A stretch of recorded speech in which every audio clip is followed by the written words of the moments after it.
Presented in partnership with Barra Brava Brewing. This is Lumpen FC.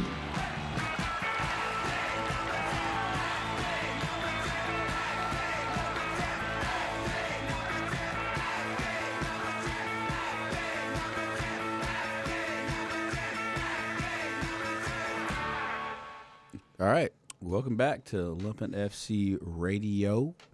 Adrian's out sick, but you have me and my man Sebastian here to entertain you for the next 2 hours while we talk about footy and all the great nonsense that's going on in the world today. I'm JBJ. I'll be taking it over for our boy Adrian as he gets well. Get well, my man. Yeah. On the great side and the bright side of things, Man U's all right. Yeah. Real Madrid is they lost, but they're gonna be okay. So Adrian, you don't have to. They're still in it. They're still in it. Yeah, man. Don't worry about it. You'll be all right, man. Get home, get healthy, do your thing, and we're gonna ramble on about some nonsense here. All right. So Lumpen Radio, Lumpen FC. We have an email. We have a Twitter. We have an X. We have everything you need if you want to contact us. Ooh, you know what? Let me do this Brava Brava thing right. Let's make sure we support the Brava Brava. So the Brava Brava is bravabrava.beer, if I'm not mistaken. I just looked it up. Chella Brava.beer. Chella Brava.beer. So you want to go ahead, hit them up if you want anything interested to Brava Brava. I mean, great beer, great people. Just to throw that out there. Look it up. Lumpen FC at Gmail. It's going to be where you find us. iPhone sends an email. We're on Lumpen TV. If you go to Lumpen TV, you'll see us talking about soccer right now. If you jump on there, I mean, it may be in the arts project, but we're actually talking about footy, not arts. But even though footy is art, that's right. Hey, you like that? All right. So, if everyone is in the footy world, what happened this week? We've had Champions League, we've had Europa League, we've had Conference League. Last episode, we didn't get to talk about the international break. So, I mean, we're just going to dibble-dabble here, hop around a little bit. So, starting off, might as well talk about Champions League. Oh. I mean. Yeah. I mean, it's what's great about Champions League right now, because it's in the quarterfinals, is you're starting to see these teams really starting to be really, honed in, Like, it's funny how, teams like PSG at the beginning of Champions League, especially in the group stages, they're not tearing up trees, they're not as impressive, but then it gets to this part of the season, it's like, oh man, these guys are so good. Yeah, and I'm with you with that. You know how I am. Like, yes and no. I'm like, it's one of those things. Again, I feel like people can talk about all the time. Like, so here we are, Champions League. I think, of course, we're in the semis now, right? Are we in the semis? Or are we in the quarters? We're in the quarters. We're in the quarters. All right, so almost in the semis. So if Arsenal if Arsenal wins, well, we're playing Sporting. We're playing Sporting now, but if Arsenal wins, I think we go into the Bayern Munich group. So no. So you guys are in, I can't remember. It's like the blue and the silver bracket. I can't remember which bracket you guys are in. But if you win, and depending on who wins between Barcelona and Atletico, you play the winner of that. Yeah. Okay. Right. Barcelona and Atletico. Yes. So that's right. And I think we're looking at it's like we'd rather have Atletico than Barcelona, but we'll get to that. Then we have, of course, Real Madrid, Man City. Well, you have Real Madrid and Bayern. Oh my God, Man City lost. Look at me. I'm just over here. Yeah, they lost to Real Madrid. Like, oh my God, I forgot. That's right. Man City is just bullying us Arsenal fans about the Moose Cup. That's right. That's right. I forgot about that. So we have are we? So the news and was the last teams, right? Am I missing? So it's Real Madrid and Bayern. Yes. It's Liverpool and PSG. Liverpool, PSG. I'm over Liverpool, PSG. That's the other group. And so it was 2-0, correct? And it was 2-1. 2-0 for us. 2-0 for Liverpool and PSG. 2-1 for Arsenal Sporting. Yep. Mm-hmm. 2-1 for Real Madrid and Bayern. Yes, and we won 1-0. We scored late. Yeah, and it's 2-0 for Barca versus Atletico Madrid, and Atletico Madrid's winning that one right now. Yeah, that red card. I didn't see it. Red card messed up my play. I didn't get to see. I mean, saw the replay. Yeah, exactly. I didn't really get to see the match. I mean, it's funny because all the highlights from the games, I kind of caught them at the tail end, and it was. I mean, on your end, like, How do you feel? I mean, Liverpool all season has been kind of up and down, mostly down. But it's strange. It's strange because PSG is the superior team. They're more dominant. They've got better. I would say right now, they've got better players. It's weird because we have good players. They're just not playing well. But this team is just PSG is just well structured. It's well set up, and you can tell they've been playing together for so long that they just know where everybody's going to be. And Luis Enrique, as their manager, has them playing in a way that it's just it's a very different way and very fluid way where I wouldn't know what to call it because I'm sure it's been done before, but everybody's just kind of free flowing into different positions that you really don't know who to mark. So defensively, it's hard to sort of, if you're going to try to man mark, how do you man mark it? And if you're going to lay off, then you have to be ready to shut down passing lanes. And so what I saw yesterday when they were playing was Liverpool was trying to do, first of all, they were trying to play a three at the back, which is basically a back five, which Liverpool hasn't done. Right. So they try to do something different, but it makes sense because five at the back versus a team that attacks the way that PSG does. I kind of get it. You kind of want to see what you can just try to like, I mean, not survival mode, which is what it ended up being according to Arne, but it was just trying to be like, how much can we just prevent for now and then maybe hit them on the counter? So I kind of understood it. The issue that I had with that setup was I didn't understand why they were trying to, and I don't know if this was coached or if this was just they didn't know what to do with this new system. But I saw center backs trying to chase midfielders into the midfield and trying to like almost man mark them. And I'm like, you're just getting pulled out of position and opening up a huge amount of space.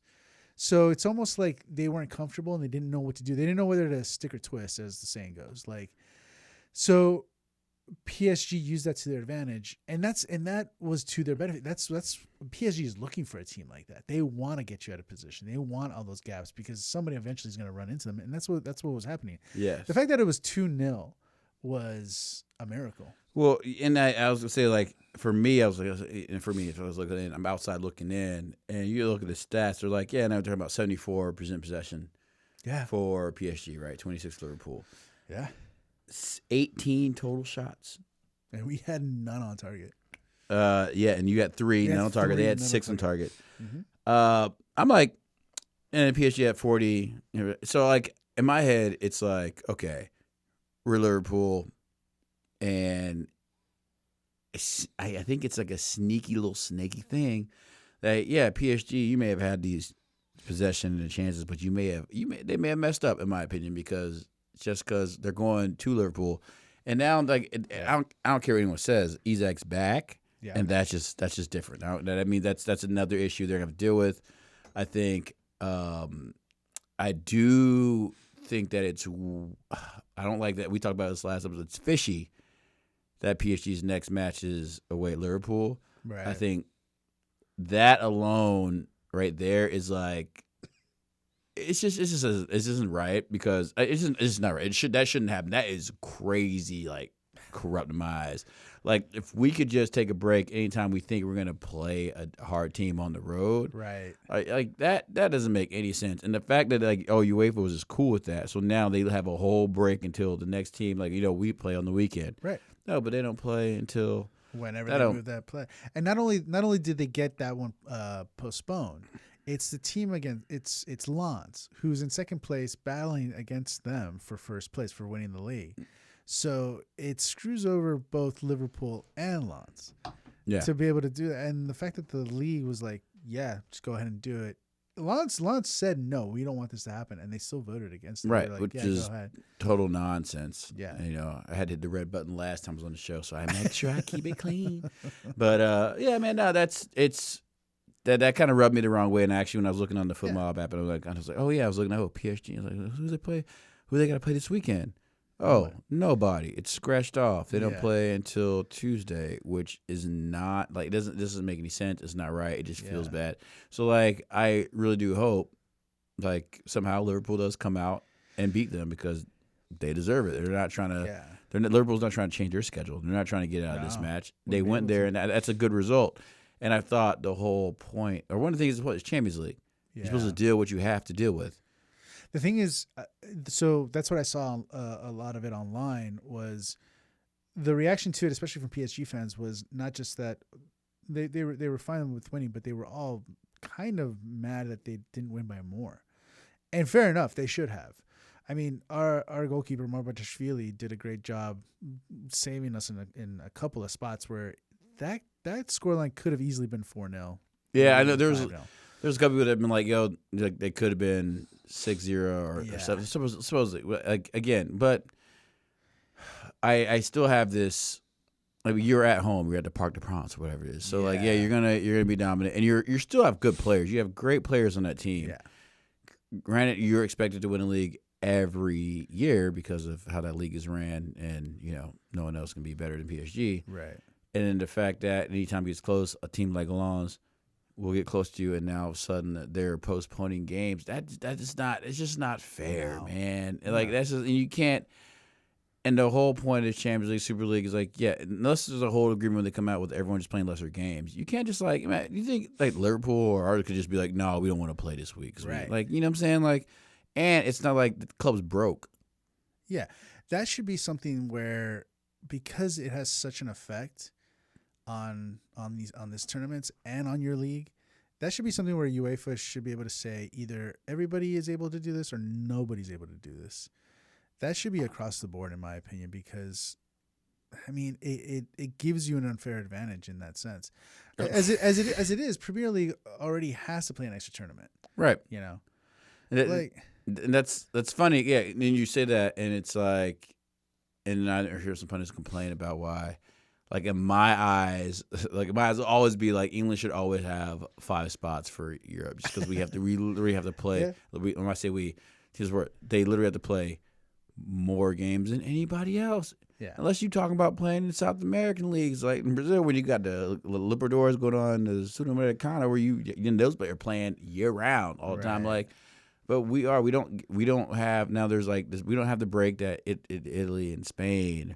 They all have these breaks, or we're still playing and grinding. And it's like Boxing Day, and now it went from it's joyful to have these games to people just be stressing that none of their players get injured because they're overplayed. Yeah, if anybody should be asking for days off, it should be teams in the Premier League. Exactly. Yeah, and I mean that's why there's like more reason when we talk about it. It's like, yes, for me, an Arsenal fan, yeah, we lost Moose Cup final, and yeah, we lost Southampton FA Cup. Did it really hurt me?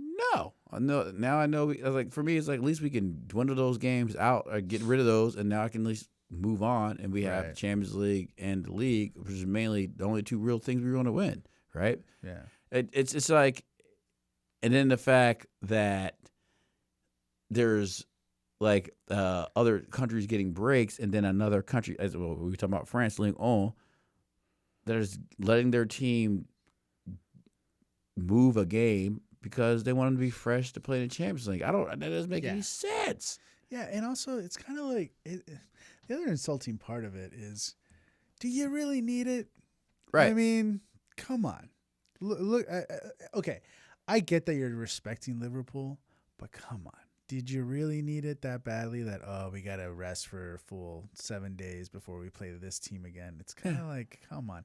No. The thing about it, though, I kind of get it. I kind of get why some of these supporters were mad about not scoring more, because even though Liverpool looked the way that they did, it is still Anfield. There is still history. Exactly. There is still like an intimidation factor in that sense. I don't know if this is a team that is able to bounce back. Currently, the way it is, the way it's structured, the way the team's morale has been going, the way it's been coached and managed. So, I mean, it's definitely not a Klopp team. If it was a Klopp team, it would be different. But you still never know. You get a goal in the first 15 minutes, and everything changes. Anfield will change. So I kind of get it. Yeah. I do, but I still don't agree with it. Yeah, exactly. It's like I get what you're saying, but it's like we don't agree with it, especially like I mean as being an Arsenal fan and just being like thinking of all the games that we're playing and you're just juggling, and then like the team that we have is literally a team equipped for a lot of games and uncertain injuries that will happen, right? Yeah. And literally in the league, only league I feel like you have to do that is in England. I really don't think you have to do that in any other league. I don't think you have to do that in France. I don't think you have to do it in Serie A. No. You don't do it in Bundesliga. No. You don't do it in Spain.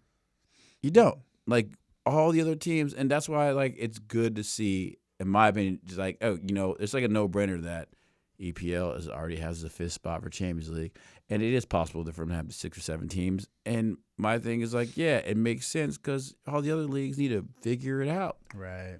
You know what I'm saying? Yeah, and there's also something to be said about. I mean, that's the point of Champions League is that this tournament is in the middle of all this and it's played at the end. So you have to get through your entire season, the way it's structured, as part of like the journey to get to the end. Exactly. That's part of how you prove you're the best in Europe. Yeah. Is that you grinded it out despite everything else in front of you. Right. And these guys are just like, nah, I'll move that over here. I'll change that up. It's like, that's not the point. Yeah, just because you ran to a challenge. Yeah. Right. Because you have and the thing is like, and even the Bundesliga, it's like, yeah, the way we talk about the Bundesliga and Bayern Munich is like, Bayern and I have them picked to win the whole thing. It's because usually when it comes down the road, they've already won their league. The league's over. The league's done. The league's over.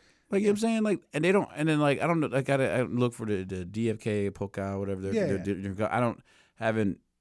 Also doesn't really matter to me anyway because they can focus on that if they're still in the running to win that thing. Like the league's gone, and now they're going to be the champs, and now they have what was it? It's in May, so it's beginning of April. Yeah. So they literally have the end of the end of the month. The only thing they can really have to focus on is Champions League. There's no lawns behind them. There's not a Man City that maybe is 8 or 9. There's nothing.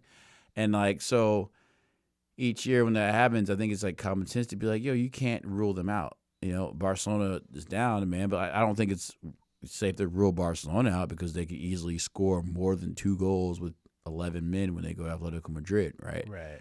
So like, it's weird. In fact, I think hopefully down the road in the future they'll just be like, no, man, you need to play. You know what I'm saying? Especially with the Jordan brand on it, all the money that the team have. Like, play your academy players if you have to, but you're playing this game. Yeah, and that's what they're gonna. That's what Bayern is definitely gonna do for the rest of the season. And I mean, that's what Liverpool. That's what PSG did last season. They had their league wrapped up by the time they got us in Champions League, and they literally. So I really remember the week that we had to play them. I think the second leg we had just played 3 games in a week or 3 games in 10 days. They had rested that entire week. They had nothing to do but rest. It's like, I mean, that and for someone to be like, that's not fair. And there's like some of those moments where it's like, oh, if you're playing, you're kind of still in the zone. So like, you're like, teams, it's like, oh, it's great that they're playing like 4 days, but like again, would I rather have all my players rest a week? I mean, we didn't play like the Moose Cup. That was like we made like Declan Rice, David Raya, like those players didn't play. Yeah. Like, cause I mean, and Knox, whatever it is, like we started to have those things like we as soon as a player gets injured, we're just like take him out. Gabriel and that friendly whatever, international breaks, get out of there. Mundeke, whatever, get out of there. You know what I'm saying? Arsenal called all their players back. Like it's one of those things too. It's like, man, none of these players on like some of these teams need to go prove anything on I mean, unless you're like Gyökeres was actually playing in a qualification match. Like there has to be some kind of like balance when all your players are playing all these matches, and that's what I mean. And Arteta's like, you know what? Hold up, we're just gonna pull the plug and we're gonna bring all the people back that aren't playing. Calafiori could stay. You know what I'm saying? They were playing in qualification. Koger's playing in qualification. If you weren't, you're pretty much brought back. I mean, even Kai Havertz scored an international break, and then after the 45, he was done. Like but we're not getting matches rescheduled, getting week breaks. No one's doing that. I mean, for like Bayern could play their whole backup squad if they want to. Oh yeah. And for me, it's like PSG is like, so if you don't have any confidence in your backup players, I mean your bench. That's kind of, and you don't even have to play all of the bench, right? Yeah, exactly. Just some of them, Some of them, and that's enough. and that's all you have to do. Yeah, yeah, and I mean, it's a funny one when it comes to this because it's so frustrating and it's unfair. That's bottom line. It is borderline cheating. It's kind of It like, is- if it's all right, not, it is cheating. you should No. just be winning your league outright by the time you get here. Otherwise, I mean, that's the team that always has the advantage. Who's ever already had the league wrapped up, they have the advantage to win it. Last season, I think Liverpool probably had a better advantage had they not met PSG. Mm-hmm. You know, because I think Liverpool were still playing in the FA Cup. Well, they had the league wrapped up, I think, by then, if I remember correctly. They're close to it. Mm-hmm. In Champions, and I don't even remember. Maybe they had just gotten out of Carabao Cup. I don't know. I just know they were. I remember actually talking about this because it was like, well, PSG is literally not playing. They're literally just playing Liverpool at this point.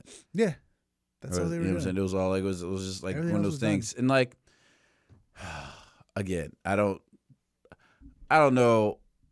I feel like the easiest way to fix that was just like them for being like, no, you have to play it. Like, why would they even? Why would even the league? Why would the French league be like, oh yeah, cool? Like, do you not like to shake things up? Well, it's one of those things of like the league, of course, is going to support whatever team is in Champions League to get the Champions League win. So the trophy goes back to that league, to Liga 1, right? So they'll do anything like that. Yeah, and the thing is like, but the thing is also the whole thing is like, that doesn't mean if they get like, that really doesn't help the French league unless there's more French teams that can get into Champions League, right? Yeah. So like, oh, they get a trophy, okay, but you still have the same amount of Champions League places. You're not going to get any more because the only team that's winning everything is one team. You know, the Marseilles, the Lyons. I mean, they're not in the finals of anything. No. They're not reaching. We had City, Arsenal, Newcastle, even Tottenham and Liverpool. Liverpool, yeah. All advanced. Chelsea. We had Had a ton of teams. Yeah, we had so out of it was a 16. You had to be in the top 16, right, or whatever it is. Yeah, and 8 or 6 were EPL teams. Right. That's wild. Yeah, and I mean it just reiterates the kind of reputation that Liga has, right? It's kind of like, well, if you're allowing this to happen, it's kind of, then don't be mad if somebody calls your league a cupcake league. Yeah, or they said the Farmers League, what it is, like, it just, you're not doing anything to help your situation by rescheduling games. No. Yeah, and when you have a roster that's pretty nice. Yeah. And if I'm not mistaken, I mean, France is one of the, or if not the number one ranked like country for developing players. So you really shouldn't have a problem going to your academy if need be to get you through some of these games. You know, so it's like when you see that happen, it's like, what's the point of developing your academy, and what's the point of spending us money? Like, when are they going to play? Yeah. You know, are you going to spend a bunch of money on Mbappe's not coming back? You know what I'm saying? It's like what are you guys? What are you really doing? And it's not even a bad deal. It's like if you guys still win the league and you still make Champions League, it's not even a bad look, right? No. If anything, I mean, but that's kind of, again, that's kind of the point, is that you're supposed to show everybody else in Europe, anyways, to be like, look at what we did, look at how we did it, you know. We had to go through all of this. We were in a title race with Lens. We're in a champ. We're trying to keep or go back to back for Champions League, and whatever domestic cup that they have. Like, that's more impressive to be able to just Coupe de France. Yeah, you have your schedule. It's the one that was given to you at the beginning of the season, and you just grind that out, and that's the point. So it would look more impressive if you actually just did that instead of trying to like, hey, excuse me, can I get a freebie here? It's and it's funny because it's like one of those things where I think about it, it's just like during the Moose Cup, and you were there at the game when I was bartending, and I was like, man, I don't care. Like I was like, this tournament means nothing. Yeah, nothing to me. Like I'm glad we made the final, but I was also kind of mad we made the final because I just knew it was just extra mileage on the boys, right? Yeah. And like I said, when I looked up what we would have won if we won that, and then like even both of us, I'm like, this doesn't mean anything. Like this means nothing to these two teams. No, there's only that. Okay, for one thing, Pep is a madman, and he always goes for this cup since he came to the Premier League. And then there's also that sort of like, whether or not none of this is proven, but it's like that mentality thing of, oh, the team has won something together, so it boosts them to go and win some more. I don't know how much there doesn't seem to be that much proof that actually works out that way. Because I mean, Liverpool, I think in the last season of Klopp, they won the Carabao Cup. That's all they won. Right. You know? And I know that, I mean, actually before, it's like when things like that say that, it's like when City was still in contention with Champions League. I remember Pep basically saying, maybe even it was last year when he was just pretty much like, or maybe because in the beginning he was like, I'm not playing my starters. Like, it's like Carabao Cup, whatever. It's like, I'm playing my B team, and it's what it is. Like, you got to deal with it. And I'm like, yeah, because that's what it should be. Like, we shouldn't be having to worry about this, especially, I mean, going down a beaten path. But again, I always been saying, if you're a top 6, top 8 club, I mean, just give it away. Combine it with like more of the championship teams. Like, make it reasonable, man. Give it a League One team. I think they could use €100,000 and some nonsense. You know what I'm saying? Like, it just needs to make sense. And as of right now, since we ourselves can't just go off and be like, yo, Arsenal we just can't postpone it. We just play through it. We grind through it. So all the injuries add up. Yeah. And something happens like, oh, we didn't win the Moose Cup. And people are like, laughing at it. I'm like, man, I feel sorry. You should have played Rhea. Yeah, you're right. I'm like, okay, well, I mean, sorry. I feel sorry for people that pay money to go there. I was like, because like, unless like, I'm not paying money. That money has to be that ticket has to be cheap for me. Like, because I'm realistic. I'm like, yo, it's cool we're here, but winning that and like over here bringing it up on my shoulders and walking that around the field, like, man, that's not it. We clearly are here for the big prize. And then so like my thing is like so. Yeah, I don't want to worry about that. I didn't worry about the FA Cup because, again, EPL, the league, we have no breaks. No. I think they change schedules only if you win something and all of a sudden the next date is actually in your way of your game, so they have to move that game. Have to move it. And sometimes they won't. Yeah. There was one time when that year that Liverpool, they won I think they won the league. I can't remember. It was the league or the Champions League under Klopp. And they had to go to the Club World Cup in South America. And they had some other game at the same time. Yeah. Like the next day or on the same day. And we had to send the kids to play because they wouldn't reschedule it. You know? And sometimes, I mean, I feel like, and the thing is, like, I feel like that's kind of part of the whole experience, right? Send the kids. Yeah. Let the kids get experience. Let the money be, like, look, you got to slow off their talent. These kids can be making money soon. You want them to be the ones on that field, and people should know that, hey, they can't start Salah today. We got to start homie. That's all right. You know what I'm saying? Yeah. Like, we don't have soccer. We're gonna start Dalman or whoever it is, Salomon or whatever it is, all these other people. So like that's like that's a thing that some leagues, the French leagues, obviously just the French league right now, in my opinion, because Bayern Munich runs German league, they need to like realize they're cop outs. So we're about to go on break, y'all. This is WLPN, LP Chicago, 105.5 FM. Here's some commercial breaks. We'll be back shortly.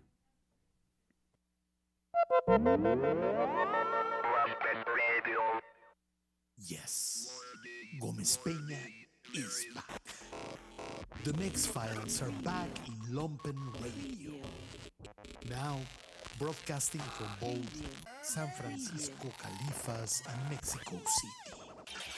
Acompáñenos.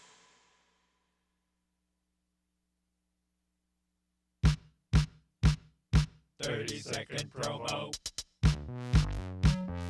30-second promo. 30-second promo. You've never heard anything like this before. It's Postmodern Talking with Bobby Kahn and DJ LeDuce. Only on WLPN 105.5 FM. 30-second promo. Buddy gives artists and small manufacturers in Chicago a place to showcase and sell their goods and artworks. Buddy retails to a vast audience of Chicagoans and visitors at the Chicago Cultural Center. Buddy is a shop as local as it gets. Buddy is part of the nonprofit Public Media Institute. Visit hi-buddy.org for more information.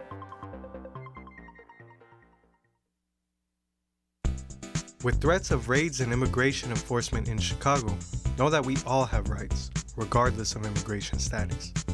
You have the right to remain silent. You have the right to refuse entry to your home without a warrant signed by a judge. You have the right to speak to a lawyer. Do not sign anything you do not understand. The best way to defend our community is by knowing and defending our rights. This public service announcement was brought to you by Lumpen Radio.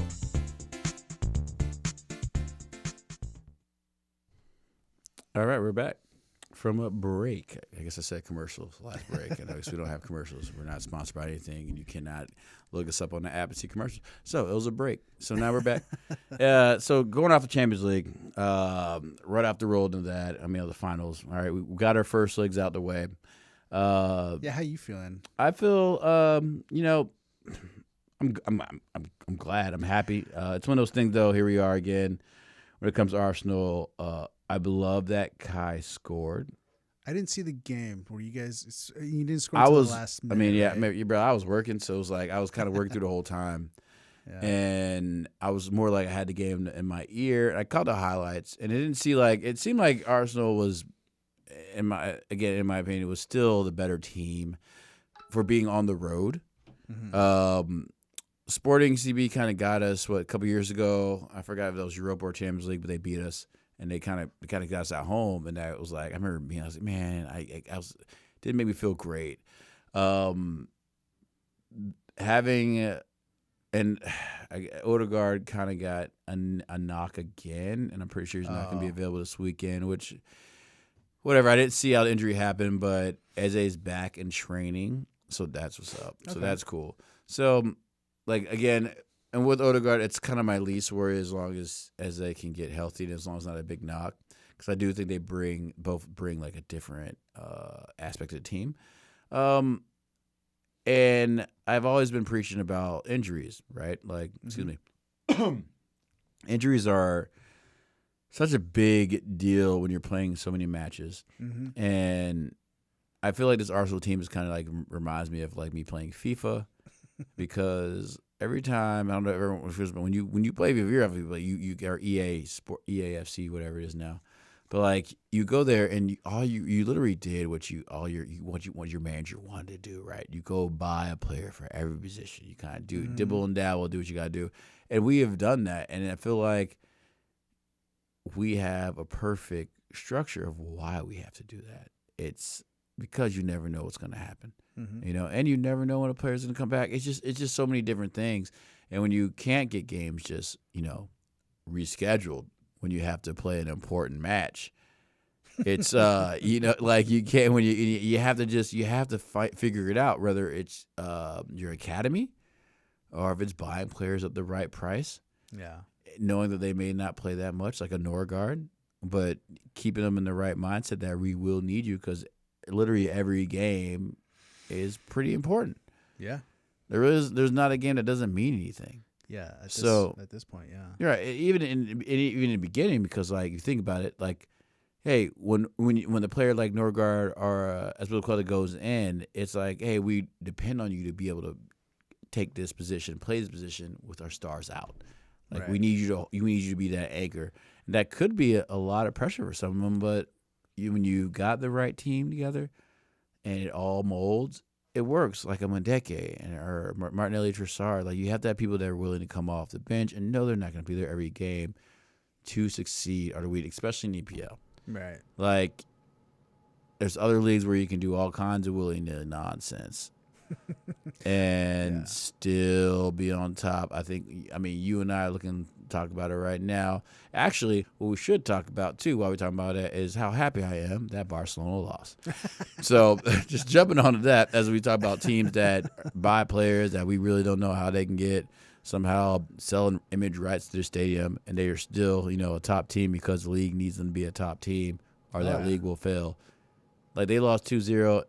at home, and I was extremely happy. I don't know how you feel about that, but I'm cheering for Atletico Madrid in that series because Barcelona is just up there at Man City with cheating. So that's all I'm putting it out there. I didn't see the game, so I just saw. I think we were talking about the red card that Kubarsi got, Mm-hmm. and it looked like it was a Dogzo denial of goal scoring opportunity. Oh yeah. Mm-hmm. And it seemed like it was more bad luck than it was intentional, but it is what it is. I did. I would say when I did see that they went up to VAR, I was like watching. I was like, wait a minute, he did kind of like he was offsides. Oh really? Yeah, I thought so. I thought that was what the thing. Because I was like, oh yeah. I was like, okay, yeah, he is the last man. Yeah. And man, if he didn't get a card for that, because man, we know we've been through. Sure. Liverpool, Arsenal, we know we've sure. been through. You know what I'm saying? Red cards on red cards for like, oh, okay. This is what we doing. This is what we doing now. Like that dude fouled him, but like my thing was like, yo, was he outside? That was the thing. Like I think homie was. So offside. they didn't check offside. That I thought that's what they were. Maybe They it did. must have, no? They must have because but all the videos that I saw was the passes already made. But I was like, ooh, he like so basically like when we scored, we had a goal called back today because it was offsides, and I thought like Gokers was clearly offside before he got a pass. I think I saw that. Yeah. So yeah, and I thought that, and the picture that it looked like my man was already in front of the defender for Barcelona. But again, maybe that they already had seen that was not the truth. But like, as soon as like, man, the fact that they were going through that, and it's like you saw that, I was like, man, come on, bro, get him out of here. No, I mean that's the kind of, even if it was an accident, I think it was a coming together, but it was an unfortunate one. But it doesn't matter. They're always going to call it, and Exactly. VAR was not going to overturn that one. No, Yeah. not at all. And it seems like Atletico has Barcelona's number. And my thing is like, yo, I have a thing is like, it'd be cool if we go through and we face Atletico because I don't care what anyone says. I would love if these Julian Alvarez rumors are true. I would definitely sacrifice 2 Gabriels for him for the one Julian. So you think he's going to come back to the? Because everything I heard about Alvarez is that he doesn't want to leave. The sunny Madrid and all that. I know. Well, I mean, yeah, it's one of those things that, again, I take every rumor for whatever it is, but Yeah. you know what I'm saying. It just, but any player that's like linked to coming to Arsenal that was with Man City when Arteta was around, I'm just like, Yeah, why not? Could be a possibility. But again, also it's one of those things like, okay, we have a very, very good chance that we're about to win the league, so it's like. Well, okay, I have a double-edged sword of that. There's part of me is like, yo, we were about to win the league. I should like pay my respects to whatever. But say we win the league, I'm also just like, all right, Martinelli, and time to go. No, I mean, like Ben White, see ya. That's no. Actually, that makes perfect sense to me because that's what Liverpool did. That's what we did last season, and for better for worse, I guess in hindsight it looks like it's for worse. I don't think so in the long run, but we got rid of Luis Diaz, who is killing it in Bundesliga, but I don't think he'd be killing it in the Premier League the way he's killing it in Bundesliga. Bundesliga is more forgiving defensively, anyways. And he wanted a new contract. We didn't want to give it to him. He's 30 years old, so we got rid of him. Darwin Nunez we all know the story of Darwin Nunez. And the unfortunate passing of Diogo Jota. So, we moved along. We were in that position too. Like, yeah, thanks for helping us, but you gotta go. Right. And I could tell if you guys win the league, you're absolutely, you should be doing that. You should be upgrading because that's the point. That's the time we upgraded too. It didn't work out. Sucks for us. But tell me that Isak isn't a great player. Tell me, man, don't talk to me about Isak. I don't want to hear about it. Tell me Verts isn't a great player. Like they're good players. They're gonna come good eventually. But you all should definitely do that. Martinelli is good enough now. He's not good enough in the long run. If you want to upgrade, definitely do that. Like, I mean, if you could get your hands on like Desiree Doué or someone like that from that's next level. If anybody could pry Olise out of Bayern Munich. Man, right. Yo. Or Kvaratskhelia. Like, if you could get those players, go for it. Yeah. Yeah, I mean, and so, like, it's one of those things, too. So, and there's also the part of me that's like, you know what? Hey, I'll say it. I don't really like Ben White.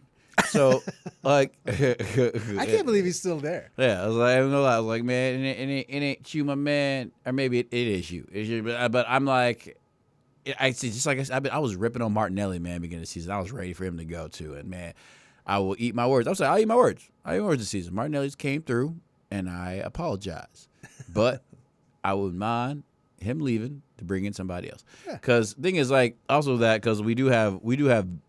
Instead of having 2 normal strikers, we do have like 3, which again, but then we're like rotating Kai and everything, which I still kind of like. I mean, in a perfect world, we would replace anything that goes, you replace. But we're definitely, if we like go for Julian, we basically be giving up a striker and a winger for a person that could play both, but also could play center attacking mid. And that could lead to a whole bunch of other questions, which, whatever, again, we win the league title, I'm going to be like, I just, some of y'all want to keep. Money. Some of y'all need to go. Yeah, and that's absolutely. that's just the way it is. That's a business, you know. So, that being said, again, still heavily like want these teams that are not cheaters to get as far as they can. Like, and that guess that's my like overall because of like Champions League. I don't know if we want to talk about who we think could win because again, I think we already talked about that. Like, depending on what's going on in everyone's season. Well, so okay, maybe we could do is because I think you and I both agree that we think Bayern's going to win it, and on Yes. paper they should. They really should. PSG maybe, but even if I think Bayern beats them over 2 legs, but Oh yeah, I agree. Totally agree. but here's Totally the thing. agree. So I think Bayern will make it to the final, but I feel also like when it comes to Champions League, there's always at least in the last couple of seasons, it's not always like this, but there's always a team that I'm always like, how did you make it to the final? Like Inter Milan or Dortmund. I'm like, were you that good? Like, I don't remember you guys being that good. Yeah. What are you doing in the final? I'm I feel like that might happen this season. glad actually. You said that 'cause I'm thinking like because I'm so glad that out of all the teams that I've been like cakewalked to, Inter Milan is not in, and I think that's justice because they're they're pretty much going to win the Serie A and they're not good. Yeah. I don't care what anyone says, not a good team. Serie A, I mean, as well as Italy who missed out on the World Cup, not a good national team. Serie A Right. is just kind of struggling right now. Like, Yeah. listen, man, Serie A is a league where all the American players go back and feel happy they're not going to play for USA after they go through international break so they can play for their club team and be happy and spend all their money. That's literally what it is. Like I'm saying, Christian Pulisic, my man McKenzie, man, they hate international break. They could care less about international break. They just want to get back to Juve and Milan so they can get to their clubs where they are well respected and they can actually do something and be meaningful without getting down talked every time they play for their team. It's funny. I kind of want to transfer on in this real quick as we go because I'm talking like I really natural thing after international break, kind of skipping around over here, but like as an American player, and I was thinking about this the other day, and I was like, maybe like McKinney. I mean, he like scored a goal for Juve after, and I was like, man, like these boys look so much happier playing for their club teams Oh yeah. than they do coming over here to play on these international breaks or whatever it is. Man, they just look like they play better with their club. Now, I myself have been like, I've been in the World Cup. We talked about this a couple episodes ago. I'm club over country, man. I'm not really too worried about it. We gonna rock out some kind of World Cup events around here. But at the end of the day, I'm not too worried what USA does in the World Cup. Yeah. Sorry if y'all hear that, but you know what? Blame the big man. But I'm not up for it. I was talking to someone at the bar before we got here, and they was like, it seemed like the World Cup's kind of lost its graceness, and that's basically where I'm at. I mean, ain't no deep explanation to be said, but any smart man or woman, whatever it is, they know, this ain't the same. And it's also like, what are the odds of a team from CONCACAF winning this thing? Right. If you're not in CONMEBOL or UEFA, No chance. I mean, I think and Judge, we're jumping from Champions League. I think international break because I did want to jump into Europa League, whichever. We'll go jump at it real quick, but that is a great, kind of a great position, man. Like, do we think we have 23 players that are going to jump on the USA team that think they can really win this thing? And after this international break, I would say no. Nah. Just throwing it out there. I also know, like, it's just like a different, like, man, you know, they lost both their games. I mean, whatever, again. And, like, I guess, and there's that thing with me, and I always want to say, you know, USA is not a great team. No. And there's, the other day I was listening to one of the shows on Sirius XM. I love that channel, so I pretty much listen to a lot. Shout out. But they did a shout line, and someone actually came in and was like, her text was basically saying, I remember Tom, it was like, hey, if USA didn't have, you know, what's the word? They couldn't qualify for the World Cup for free, so they have the luxury of doing that, right? They're like, if USA didn't, they would struggle to get out the CONCACAF group. Now, the people down the radio were like, oh, yeah, no way. Now USA is always good. And I was like, in my head, I was like, well, that guy also forgot that we missed the World Cup. Yeah. So not too long ago. Yeah, not too long ago when we lost to Trinidad and Tobago. So we clearly will not win out the CONCACAF if we're just by ourselves. And I was thinking about this. I mean, like even the last World Cup, there's Panama has gotten better. Jamaica has gotten better. Mexico has gotten better after their little downfall. So there's nothing that's guaranteed USA. Canada. Oh, yeah. So there's nothing that the U.S. team would get out to CONCACAF if this wasn't given to us because of this rule, right? So, like, I think people need to, some of you need to get, like, open their eyes, and, you know, maybe it's just gonna, like, I think we talk about people that are like into soccer a lot more as we talk about all the time. Like we look at our team, look at our roster, like, oh yeah, there's good players, but they're not great. Yeah, and that's all it is. Like I don't even want to like trash the guys. I'm like, yeah, man, you're good, but you're just not great. Yeah, it is. We're just a team full of good players.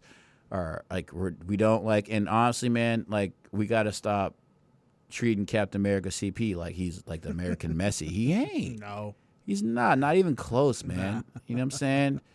And I'm okay to say like I could go into a subject like going into like the more of like I think it's kind of getting ridiculous about. I mean, our development system, but I think that's a day when we have actually an actual coach on the show because I honestly don't see anything. Every player is supposed to be the next best thing. Seems like, and it's usually just from the MLS. Right. Just seems like an average player. Yeah. Doesn't seem like a Neymar. Doesn't seem like Messi. No Cristiano Ronaldo's. I mean, we are literally our Messi. We literally drag through the mud every time he plays for the USA national team. So I don't know. Yeah. We'll have more fun from the back end watching in rather than spending thousands of dollars and then going somewhere to be upset. Well, that's the thing is that like. I could say maybe the U.S. would have some sort of home field advantage and ditto with Mexico if, you know, because they're playing here.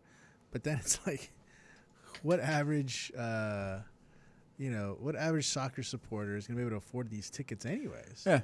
So they're not going to be filled with those kinds of supporters. Not at all. Not at all. And no offense. If I was there, I don't want to sit next to the supporter that can spend over $1,000+ just to go to the World Cup. Because honestly, I'm gonna be real, we're not gonna have a good conversation. We're not gonna sit there and be able to have this conversation about footy and the game we love. Because first off, you are paying $1,000+ for some tickets. I would not pay for it, so I wouldn't be there. But I'm pretty sure us talking about soccer is not gonna go down the road of like, oh, we agree. Yeah. Probably the people that don't follow as much, don't know about as much. And I will say it. Yeah, that's because you have money. I mean, you know, like we run to people every day. You know what I'm saying? Listen, Messi got a lot of jerseys, man. City produced a lot of jerseys. Chelsea's produced a lot of jerseys. I mean, I even say Arsenal be done, but like I come into so many people nowadays that try to talk about me. They have a City jersey on, and they don't know anything about the club. Nothing. Don't even know Claudia Arena played for them. They just went there and thought, oh, you an Arsenal fan? Yeah.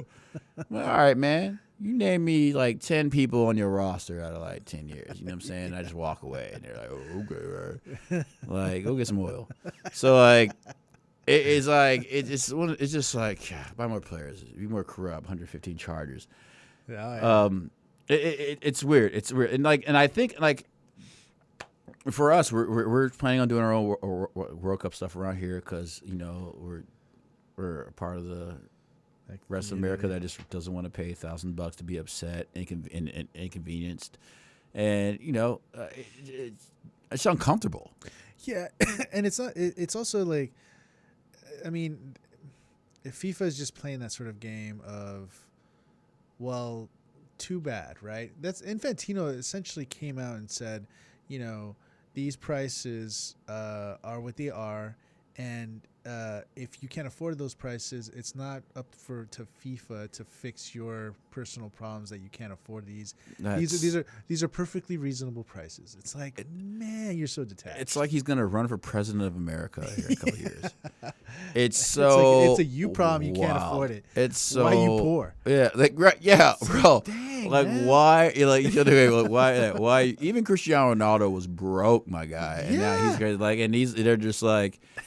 And it just makes no sense, man. It's like there's like those things on top of my head. I'm like, man, I don't want this guy to ruin the sport that I love. Yeah. And both of them combined now are like, it's like a super evil, big-headed, half bald, really rich people that are just scratching each other's back. Like even the fact that we're still on the World Cup, and man, like we all know, we went through this week on Tuesday. People are just like, we don't know what's going to happen after 8:00.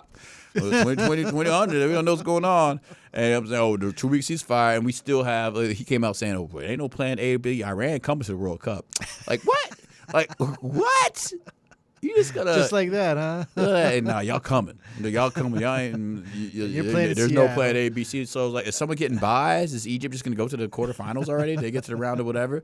Like, you can move that PSG game, but you can't move this one. Yeah, right. Yeah, right. Yo, that's cool. Yeah, we gonna move this. Nah, but y'all gotta play. Egypt. Both of y'all gotta play. Y'all gotta show up too. What are you gonna do if Iran don't show up? What are you gonna do if Iran does not show up to the World Cup? What you gonna call a team up, try to get them to scram together? You gonna put Cuba, come on. You gonna put an MLS All-Star World Cup team together? Haven't played them 3 games. I might watch that. Yeah, that could be kind of good. Hey, that'd be kind of cool. Like I hope Iran just be like, yeah, we gonna show up, and it just doesn't. It just doesn't show up. Ghost him.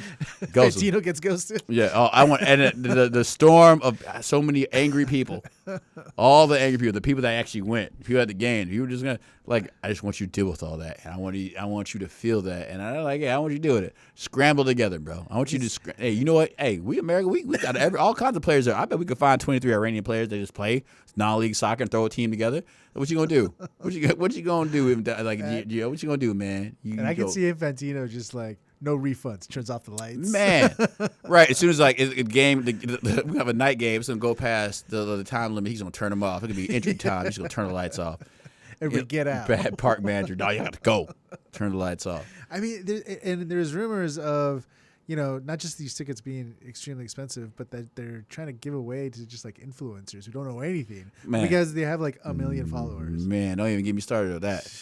We don't even talk. We're not gonna ruin influence. I mean, because listen, we know influencers watching this show, but the whole influencer thing is wild to me. So you giving these tickets to these I Am Speed people that I have no clue, or the Cassian like I have no clue. All right, cool. That's another reason why the game's kind of like you're taking away from the G's, man. You're ruining it. Don't ruin it to us, man. Like you're soccer is not made for influencers, bro. Some of these guys though, like I Am Speed or some of these other guys, it just seems like, what is it that you do besides be very energetic and yell? You yell into a mic and you get a lot of eyeballs. Yeah, it's strange. I don't get it. I have never got. So we have 5 minutes for a little break. And by break, I mean I'm just actually say the shout out to the WLPN, as we all love Lumpen Radio.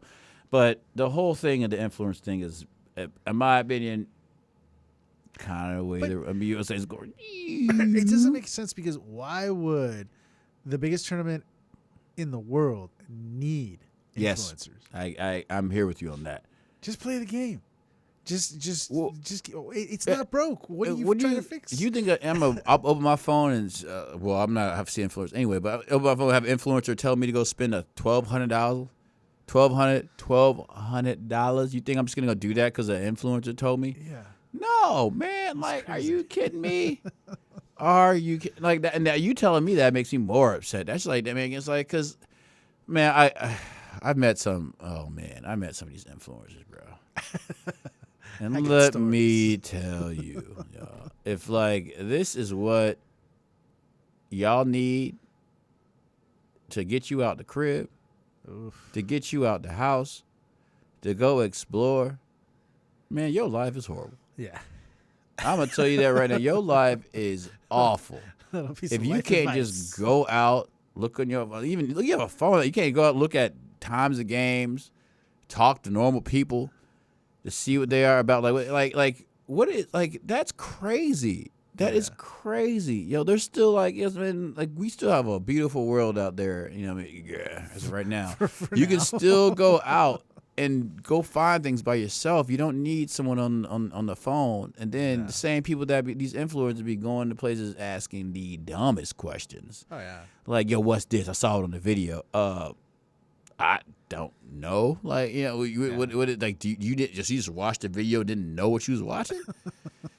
Like, Lord have mercy, man. Like that influencer triggers someone, because then it's like you can't influence people, man, unless you put your whole background of what you did. You need a background check of what they make influencers. They don't. Do they know who these people really are? Oh man, I see you got a lot of likes, and all of a sudden, that's all that matters. Yeah, and after they come out, oh, your influencer arrested. Yeah. I'm like, bro, just. Anyway, I would just say go ask, just go. Don't worry about what influencers say, man. Unless you got influencer money and you got more money than them, and you're gonna ruin the tournament too. All right, go ahead. But it don't matter to me. You won't see me there. Yeah. You won't see me. Tournament I can't afford anyway. Yeah, exactly. And then the fact that I don't want to be next to an influencer when I'm trying to talk deep soccer history or just like current soccer history. That's right. Like, you know what I'm saying? It's just, man. It's weird. So we're literally coming to a World Cup, and I can't express how happy I'm that I'm not going, and that we're going to be doing stuff probably to get around here. You know what I'm saying? Maybe even do a couple things where people come and somehow some things get donated to people, because, no one wants to go to a tournament and, be told you have to leave the country. So that's where we're going down right now, down the road. World Cup wise, it's even hard to even want to predict a winner. Like, every time people talk about World Cup, man, I'm just like, give me a break. Let's wait till July. I haven't paid attention enough. Yeah. To say that, I've watched the Dutch team or the French team or whatever. Yeah. Like, I haven't. And you don't even know where that team's going to be until the end of their league seasons. Yeah. Because Lord knows someone can blow out their ACL, Achilles. There is that, and it probably should be studied, that I mean, it's obvious, but that the season of a World Cup, there's always some sort of some players just are not. I mean, I could say that for Liverpool. Mm-hmm. There's some players that are just not really going 100%, and that's across the board. Yeah, I wouldn't go 100%. Man, depending on what it is. And you know what? I was just thinking about this right now, actually, when we going back to World Cup. It's almost 9 o'clock. You're listening to WLPN, LP Chicago, 105.5 FM, Lumpen Radio. Thanks for listening. We are continuing on with Lumpen FC here after 9.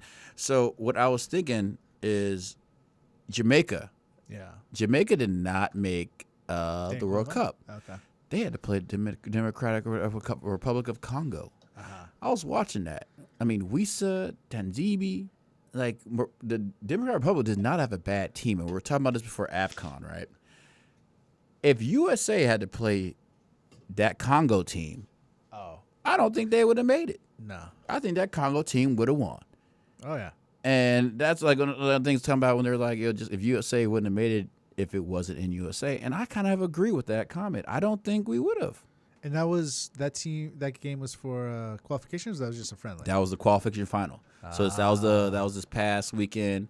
Like Bolivia played Iraq, and then DR Congo played Jamaica, And I'm pretty sure Iraq won and Iraq and Congo won. So they're like in the World Cup.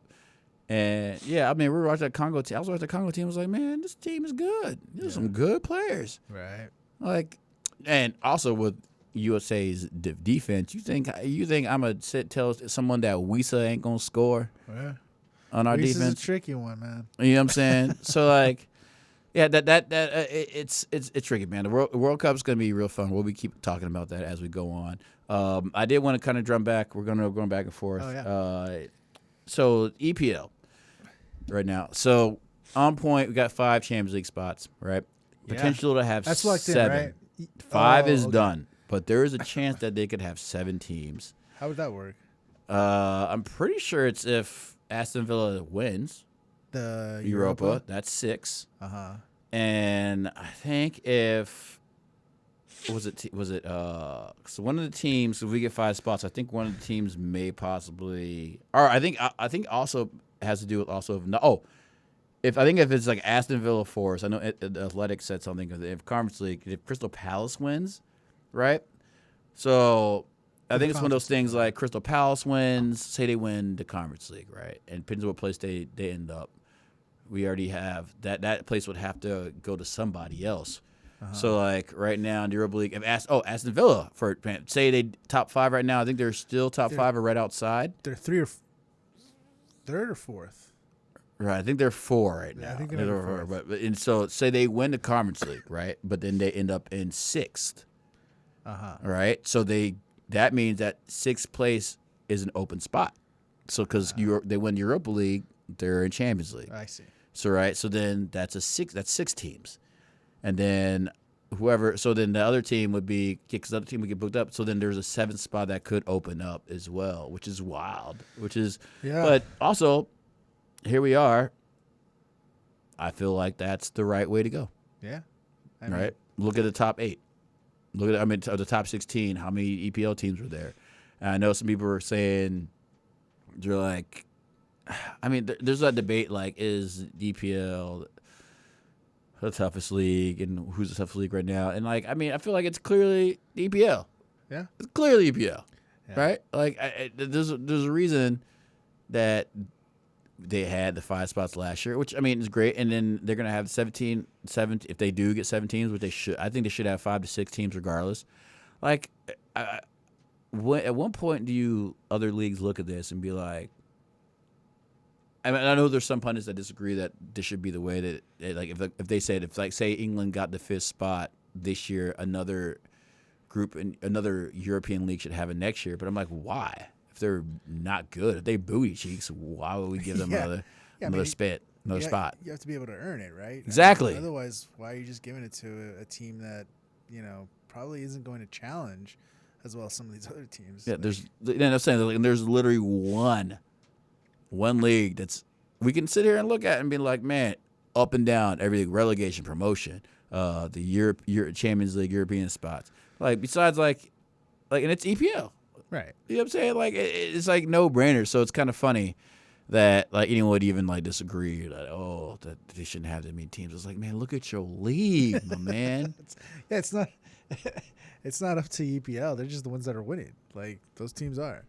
Man, yeah, and that's like, that is the name of the game, just like it is the name of the game. And they're like, they basically Arsenal, EPL. They say England's playing boring soccer. Well, here's the thing, guys.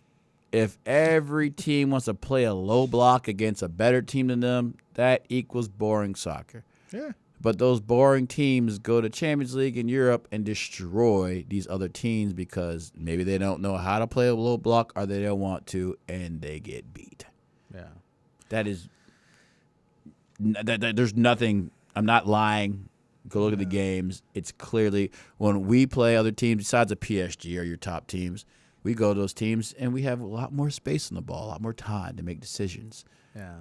And that's why you always have 6 to 5 teams in England always going to be in the new, like, the Champions League stand or whatever. Top 6 will always be. There'll always be 5+.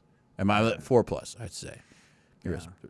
I don't see that changing anytime soon. And it's also, most times when you see, especially in the knockout rounds, you see the same teams for the most part from other European countries. Mm-hmm. It's always PSG, it's Bayern, Spain.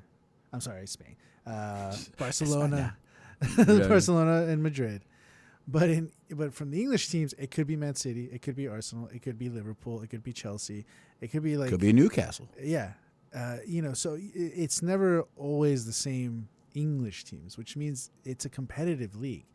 I don't know how you judge if something is boring or exciting or whatever. I do think it's the most competitive. Yes. And by that I think it's the most difficult. I mean, I can kind of understand because you can easily call Bayern or the Bundesliga like Bayern always wins it. Liga 1, Paris Saint-Germain always wins it, that sort of thing.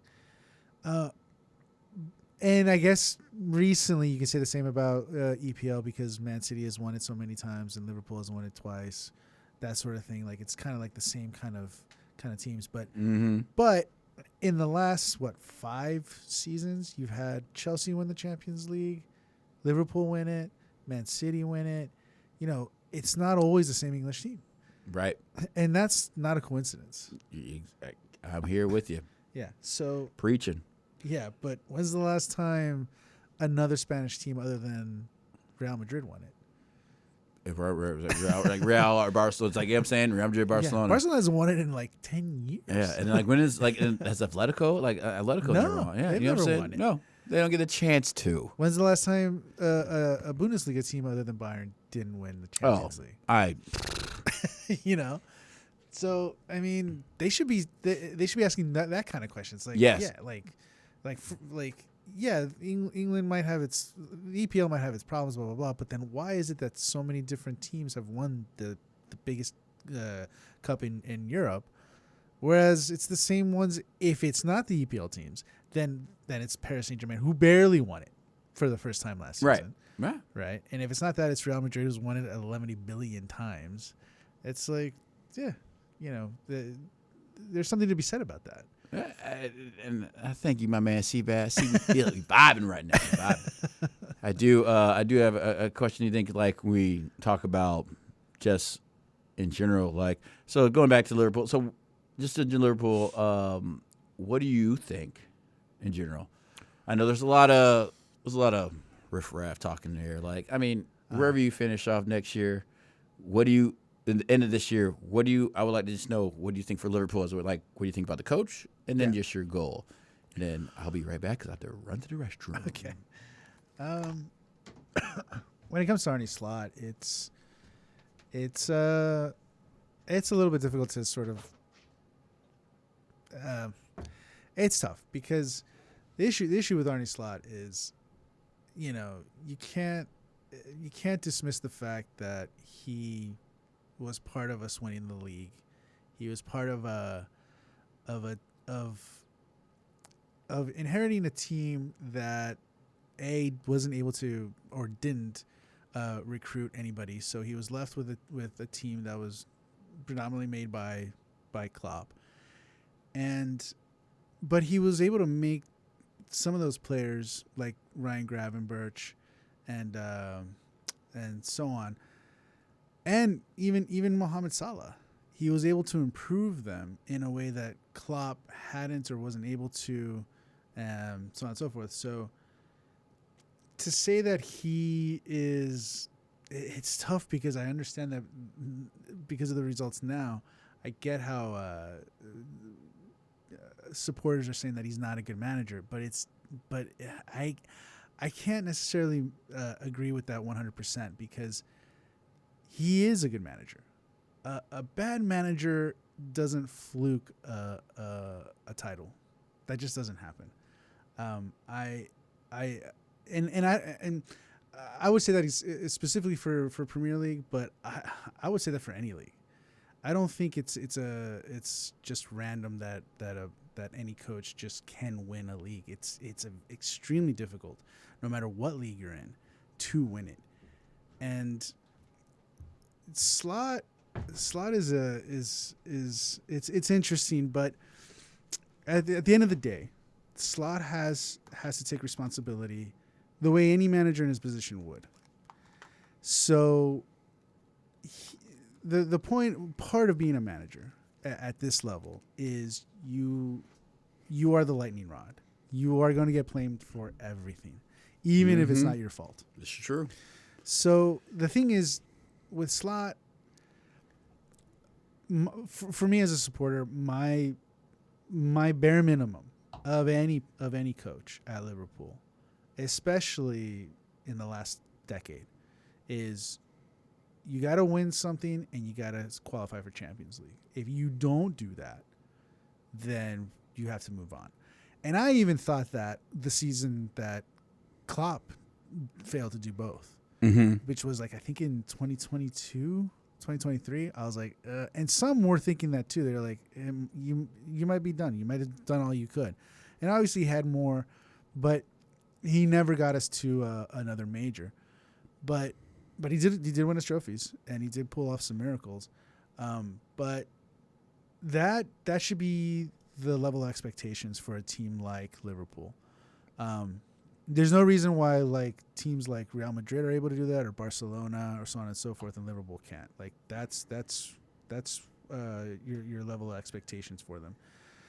So if Slot doesn't do either, well, actually Slot needs to do both. So if he just qualifies for Champions League, for me that's not enough. Right. Especially considering like how bad it's been just to reach that. If he pulls off a miracle to win Champions League, we keep him. But he's not going to do that. I don't believe he will. If he gets past Paris Saint-Germain, I don't know. I don't have a crystal ball, so I don't know what will happen. But the odds are very much against him from doing anything Champions League. Well, who do you think, if you don't think, you don't think he's going to get fired, do you? It depends. It depends how bad he gets. I think he will. I think he will because I think especially if he doesn't get Champions League, but even if he does, I think it'd be very difficult to get the fans to get their support back, and because it's getting pretty bad. A lot of them have kind of just given up, and it's not even because of the results. A lot of it is because of the results, but I think it's because supporters aren't liking the football that's being played. It's just not even entertaining. It's like, if you're going to lose, at least lose playing well, and they're not even doing that. And you'll lose your support very quickly, especially at Liverpool. So, but the problem is he's had a lot go against him. Now, he's made some terrible managerial decisions on the pitch. He's made some bad subs. He's made some bad tactics that I don't agree with. And I include this last PSG game. I did not know what he was trying to set up with. I was intrigued by the back five, or the back with three center backs. I was like, cool. Let's see. You're trying something different. Let's see. But I think the way that it was implemented wasn't correct. So he's got a lot of fault. But I also think a lot has gone against him when it comes to who was available.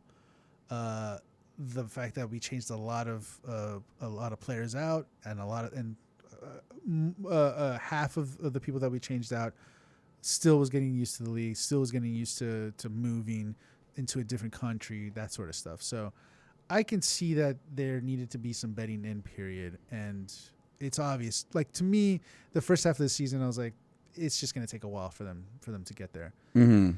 And I still think that's the case. But I also think that for example, I think if Isak didn't get injured for 3-4 months, I think Mo Salah would have gotten benched way before. That's fair. I'm with you on that. Yeah. So and then it just became part of it. You could see some of his decisions were just him playing the odds. He was more of like, well, this player will probably get me a better result than this other player. So he wasn't willing to take risks. And I think And I get it. I get that you don't want to take risks because it can cost you your job. But I think because he didn't take risks, ironically, it will cost him his job. I think he should have taken risks with his lineup. I think he should have played some other players. I think he should have played in different systems. And I think he should have handled Salah better. I think Salah and the results show. And here's the thing. Had he had other options besides Chiesa or even the 16, 17-year-old Rio Ngamoa to play instead of Mo Salah, I think he would have. And hence, that's why I think Isak would have taken his place. Wait, did you say Rio got hurt? No, he's there. Okay. But he doesn't want to put his chances. Yeah, I get you. And Chiesa isn't as good. Although I think you might have gotten something better than Salah's been playing awful. Yeah, is it one of those things too that maybe they should have just maybe put it like maybe thinking of in a defensive mindset that putting Chiesa out there may be able to help? Yeah, maybe. Chiesa, for all of his he doesn't have he's not as fast as he used to be and all that sort of stuff, but he'll run his legs off. He'll press. He'll go everywhere. He is always constantly he plays with all of his heart every minute that he. Oh yeah, he definitely goes hard when he plays. Yeah, so at least there's that. Because it's weird. Since Salah had that beef with maybe Slaughter with the club before he went off to AFCON and he gave that interview and it was like this big deal, it hasn't been the same. And it's weird because at this point, I don't know if Slot is playing him to prove a point. Like, see, I told you, this is the decision. You guys wanted to keep him. You guys are forcing me to play him. I'll play him, but look at how he's playing. Mm-hmm. So, he didn't. I'd say his finishing was a little rough. Yeah, that's basically what came with it. Yeah. I mean, his speed maybe went down a little bit, but he still had a good toucher. But his finishing definitely was a little off. Finishing is terrible. There's so many shots that he's had where I'm like, last year you make that, no problem. Your eyes closed, you'll score that. Yeah. This year it's like it's just going over the bar or around. Or it'd been like a cheeky flick. Yeah, or something like that. Yeah, that's like the rust that we need in Chicago, baby. I'm saying. Let's go. I love to have him here. I mean, oh my goodness, he scored left and right here. He was, him and Bamba, Bamba there, man, that'd be great. That'd be great here. I know the fire listening, man, that'd be great. I don't want to jump into that real quick, but man, yeah, I kind of agree with you there. I don't know. Because they said Xavi Alonso's looking at is potentially going somewhere else right now. So that's the thing is they're saying that's who I would probably bring in, and they're saying that depending on what Pep does, that he could go to Man City, if offered. If we don't offer it right now, there was an article from the Telegraph that said that. FSG is backing Slot, and that they're going to give him until the end of his contract, which means he has one more season. Right. But that's just, it's all media, it's all propaganda. Who knows if it's going to be that way? Because if they don't finish in Champions League financially, they're in trouble. So I don't know if they can afford to keep him if that's the case, and it'll be so toxic that It's good. Who keep who? To keep Slot. I don't think they can. I don't think they can anyways. But I can see them if they get Champions League. I can see them keeping him. Right. But wait, how much is he getting paid? Talking about you can't play him because it goes also because of money because of transfers. No. It's because of they'll lose all the Champions League money that they usually get every season when they qualify. Right. So, being this far into the tournament, they're still getting paid pretty well per game. Yeah, for sure. So they'll lose all of that, and not only that, but what always happens if you don't qualify for Champions League, who wants to play for you? So recruiting players who want to play for you for an entire season that's not going to be in Champions League, also very difficult. And they want to come in and play for a Slot who couldn't even qualify for Champions League, also very difficult.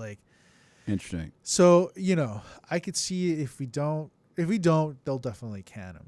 If we do, it's a 50-50. It's going to be a coin flip if they keep him. Yeah, so that's and then putting explanation like so we get for attempts before we go to our next break. But it's like that I wouldn't mind talking about because that gets into the more into like Liverpool's at 49, Chelsea's at 48, right? Yeah. Going into the weekend, we got Chelsea, Man City, pretty big game. Oh yeah, that's on Sunday. That's gonna be on Sundays. Yep, that's definitely gonna be on Sunday. Yeah. I mean, and we're like Liverpool. I mean, they're at home versus Fulham, is what it is. But like, I think when if we go into that, we go to that the table looking at that like. And I'm pretty sure I looked at Liverpool's like rest of the games. Like I like for me, comedy. I was like, I look at Liverpool's once I'm tripping. I looked at their remaining games. Like they should be all right. Like, They should be on It should be paper. okay. On It paper, is. yes. It is. It doesn't. Like I think like there's a part of me that feels like Liverpool could still and Chelsea could finish above Aston Villa. That's like my honest thing. I think Aston Villa can drop, and I think that's why Aston Villa needs to win the Europa League. I think it's more if you saw the games today when they won like they're. When Emery was not celebrating, right? I think he kind of knows that their schedule is very tough. Oh, and if I was Aston Villa, like my priority probably would just be Europa League. I'd be like, we play these games, but like, And if anybody can win it, it's Emery. exactly, He's got like 3 or 4 or something like exactly. that. Well, unless when he coached us, which whatever. but yeah, like that's what my thing because like you're at 49, Chelsea 48, Brentford 46, Everton at 4. Yo, give Everton a European spot. All right, Get it. give them a European. They like regardless of what it is, they've been through so much. Oh yeah. All them points is like that. They sitting here tied with 7th place. But they're in 8th place. Y'all need to give them a spot. They need to be in the Conference League or the Europa League regardless because y'all did them so wrong. Oh yeah. Like, the fact I just looked at that and see them that they're this high, which, like, I'm kind of like, wow, when did that happen? But, yo, that's crazy. Yeah, I think we need to play them, not this weekend, the following weekend. Because I think we just played. Yeah. But, I mean, they're a little tough cookie to crack. They always are. But, listen, look at them. They are above the top 10. They are on that. They should be compared like with this. They should be playing in a European tournament next year. But this is wild, man. Like, give them what 6 points back? Give them 6 points back. They're in Champions League spot. Yeah. I mean, you know what I'm saying? they're not completely out of it. I The- mean, the- maybe right. they're out of No, Champions. you're right. No, but they're not. Who knows? Anything can happen. Like, Chelsea's got the toughest run in. Their teams, their games are gonna be tough because they've got some hard teams that they have to play, and Everton could easily take advantage of that. Yeah. You know, if Liverpool keeps playing the way that they're playing, Everton and they can take 3 points off of us at home. Mm-hmm. I mean, anything could happen. Everton's not out of it. Brentford's not out of it. It's feel- unlikely, but still. Do you feel? And I think it's like. Do you think that? Szoboszlai, right? Uh-huh. I watch what Liverpool does with Szoboszlai, and I'm like, in my opinion, I think I said something to you was like, y'all are lucky that man hasn't blown a tire yet, Oh yeah. because Szoboszlai, like I say, like Liverpool's our Declan Rice, where we make sure we have to like take care of him and whatnot. But Szoboszlai's played like every game. Szoboszlai is our Declan Rice. Yeah, That's the best comparator. But at least we can like arrest Declan Rice at sometimes. And I Yeah, wish no. Mikel Merino was back. I just wish we could rest him more, but we got to rest him. But like, yeah, y'all don't. That man plays every game. Oh yeah. And Yeah, if he has to usually play, 90 minutes. he has to play. Yeah, he has to play right back or center mid, or attack center mid, defensive center mid, So or that's- outside mid. Okay, so and there you go. That's where I was talking about how Slot hasn't taken chances with the teams that he has, with the players that he has, because rather than playing Szoboszlai at right back, not only weakens you on your back line, but it weakens your midfield. So he should have done anything to keep Szoboszlai in the midfield, because that's where he's best at. And he's got right backs on his bench. I know he didn't have Frimpong for a while, and Connor Bradley's out for the season, but he's got other players who are there who actually play defense, who know how to play defense. Right? Yeah. Because the thing is, Szoboszlai, as good as he is, because he's just a good athlete, he's cost us a couple of goals because he kept people on side, or he wasn't marking somebody, because he doesn't have the brain to think defensively. It's just not what he was trained to do. But he prefer to take the chance with the player that he knows is going to play well than someone that he hasn't played at all, and not roll the dice there. And I'm like, you're rolling the dice no matter what. So keep him in his he's our best player. Keep your best player in his best position. Yep. And he won't do it. And I think that's part of what's going to cost him his job. If I saw, and it happened once, and I remember just sitting there like, what's going on? Declan Rice had to play right back a little bit one game because someone got hurt or whatever, and I was just like, oh boy. Yeah, and I'm like, what is this? What is this? Like, he's gonna pull his hammy or whatever because he was still trying to do everything Declan Rice does while going back to play right back. Yeah. And I think it only lasted because I think the right back, I think he was either getting treatment or something, but it happened, and I was just like freaking, like, no. Like, I can, especially when we still had Mourinho healthy, I didn't worry as much. Yeah. But now it's like, I think Arteta knows very well too. It's like, yo, like you ain't like, man, you ain't playing, and like you aren't playing these games that aren't necessary for you to play in. Is Marino out for the season? Or what is it? Late May, so basically, yeah, like he could be in the Champions League final, I think, if we make it. What was his injury? He broke. I would say he broke his foot. Wow, that's rough. I think that's what it was, a foot injury.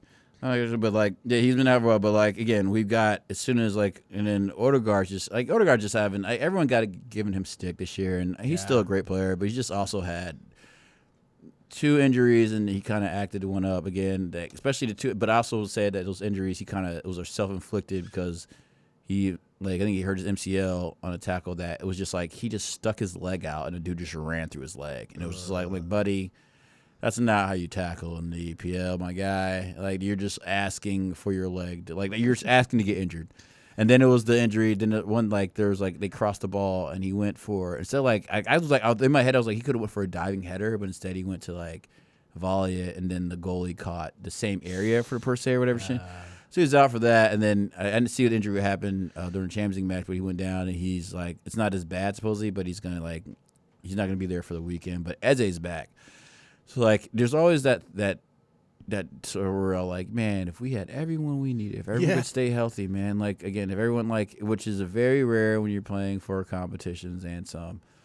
It seems like it's always one in, one out. Yeah, somebody gets injured, exactly. as soon as someone comes back. And that's like, and there was that series, all for nothing, whatever. And I don't know if everyone remembers that when Arsenal had it. And, like, again, he put that board up there, and that board was like the realest thing ever when it said, like, he literally goes, I need a backup in every position. I remember having that board, and I was like, yeah, this is just like FIFA. I was like, they literally out there trying to, like, I need 2 left backs, I need 2 right backs, I need 4 center backs. Yeah. You know what I'm saying? I need about 6 midfielders, possibly 8, because I need them to be, you know what I'm saying? And then I need at least 3 forwards.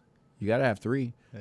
At least 3, depending on what your system is. If you're doing a 4-2, you need 4, or you need 3, or at least have 3 so you can keep subbing them in and out. But minimal, if you're doing 2-4, you need 3. Like, and that's one of the things, like, maybe the third is that risk of bringing in these young bucks, right? So, and man, we're not go into the conversation about why it's important to have academies and just buying people, which, you think about these things, and now their academy games actually being on TV now. Right. Big, like, another thing going on about these academies. That could be a whole nother conversation, but it's one of those things that every club needs. And it's another thing that clubs are going to have to focus on, especially with the way certain leagues are starting to investigate more into how money's being spent. Yeah. All right, y'all. This is 105.5 FM, WLPN, LP Chicago, Lumpen Radio. We're about to go on a little break. We'll talk to you here in a couple minutes. I think it's just like 2 minutes. All right, y'all.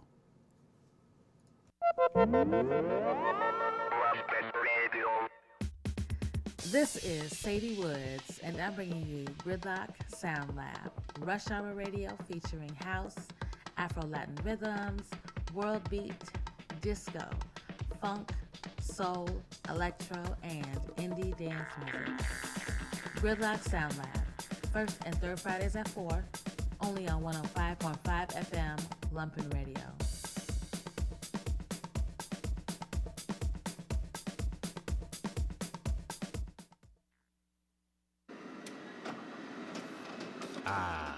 nothing like the soothing sounds of a coffee shop. I'm your pal Dud Lawson of the Chicago Printers Guild, here to invite all to join us on the second Wednesday of every month at 6 p.m. for the Chicago Printers Guild Halftone Radio Super Show. Every month we'll bring in one of your favorite Chicago printmakers to share the music they've been playing in the studio. You should tune in, it'll be a good time. The Chicago Printers Guild Halftone Radio Super Show. You are listening to Lumpen Radio, supported by Mars Community Brewing, maker of the Mars Elixirs. Mars Elixirs are infused with Midwestern hemp.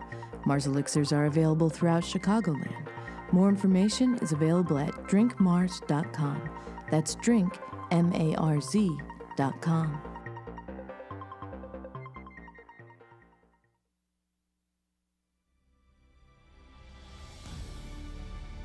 Hi, I'm the voice of God at Lumpen Radio. Are you a business owner looking to promote, or are you a loyal listener who wants to sponsor your favorite show? Lumpen Radio offers a wide range of sponsorship and underwriting. Visit lumpenradio.com/support for more information on our tax-deductible sponsorships. Support the community radio of the future.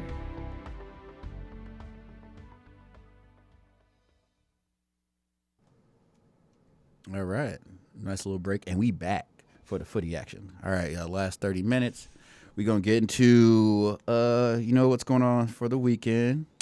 We know the league. Thank God the national break is over, by the way. Praise the Lord. That's the last one, too. Lord have mercy. Those y'all don't understand what I be trying to watch when there's no footy on TV.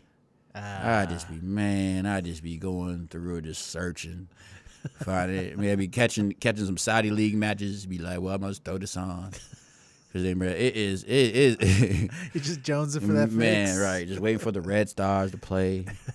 Like it is. International break is tough, man. Especially if you don't care about majority of the sports that are going on, the baseballs and the basketballs and all that jazz, man. It's just tough, man. TV's just not worth it. So thank God we back. Like the league's back. There's no FA Cups or anything. It's actually a real league. So. Going into the match, I know, like, for me, big weekend, we all talk about this, Man City and Chelsea, right? Oh, yeah. Man City versus Chelsea. Is it at Man City? It is, I believe. I'm going to go bring it up right quick on us. Oh, it's already on here Sunday. It is. So, okay, we got to throw it out here. So, it's at Chelsea, right? Oh, so, Stanford. Right. The Premier League right now is looking. I mean, if you look at the Premier League schedule and look at everything, you salivating right now, right? Yeah. Your mouth is open. It's going down like the old Coyote cartoons, the wolf, whatever, drag looking at someone. So right, like, cause that Sunday, like, okay, so Nottingham Forest is to play Villa, right? Implications, right? Sunderland plays Tottenham. Implications. Sunderland's at home, Forest is at home, Chelsea's at home, playing City. All these games. If you are familiar with what's going on, even the Crystal Palace playing Newcastle, all these games have big implications for these teams that are fighting for spots. Or fighting relegation. Right. And majority, this little lineup Sunday, Crystal Palace, Newcastle, Nottingham Forest, Villa, Sunderland, Tottenham, Chelsea, all those teams are either fighting for a European spot or to stay out of relegation. Right. That's Wake Up City. That's wake up at 7 o'clock, get ready for some good matches. Yeah. That is what you want to see at the end of the year. That's what gets people to watch your sport. Right. MLS. NBA.